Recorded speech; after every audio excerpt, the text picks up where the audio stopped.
journey begins here, in this small-town home, nestled in the mountains, with a family who has never allowed TV cameras in before. And you're going to soon learn why. This is so pretty out here. Yeah. They live in Colorado, one of 2 states where it's legal to smoke pot medically and recreationally. But here, it's also taboo to residents like Paige Figge and her husband, Matt. But just decades ago, marijuana was a legitimate medication, also called cannabis, prescribed by doctors and dispensed by pharmacies.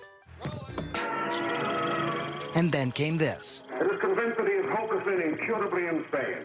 The film, Reefer Madness, portraying the users of marijuana as unproductive, crazed.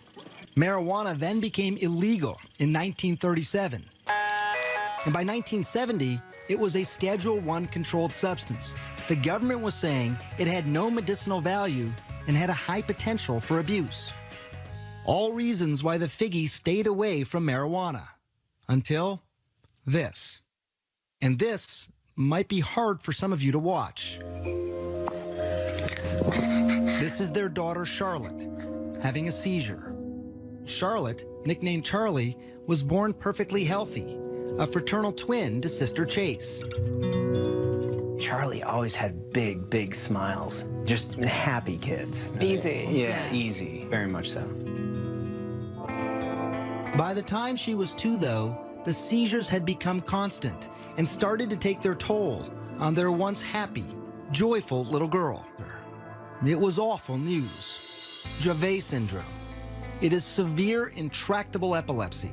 The seizures start during the first year of life and are unstoppable, difficult to control, and very damaging. What would you do if this were your child? With no traditional treatment left to try and the clock ticking away, her parents decided to try marijuana. Certainly her age played a role in my hesitance.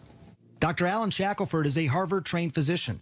He's also among a handful of doctors in Colorado who give prescriptions for medical marijuana. There were no more options for her. Everything had been tried, except cannabis. Here's how scientists think it might work. Marijuana is made up of 2 ingredients. THC, that's the psychoactive part that makes you high, and CBD, also called cannabidiol. It's the CBD that scientists think modulates electrical and chemical activity to help quiet the excessive activity in the brain that causes seizures. She found a small amount at a Denver dispensary.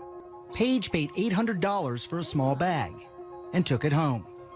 I measured it with a syringe and squirted it under her tongue. It was exciting and very nerve-wracking. Holding Charlotte in her arms, Paige waited. An hour ticked by, and then another, and then another. She didn't have a seizure that day. And then she didn't have a seizure that night. And then she didn't have one the next day. And then the next day. I remember how happy Paige was. Like, it's really working. I can't believe it.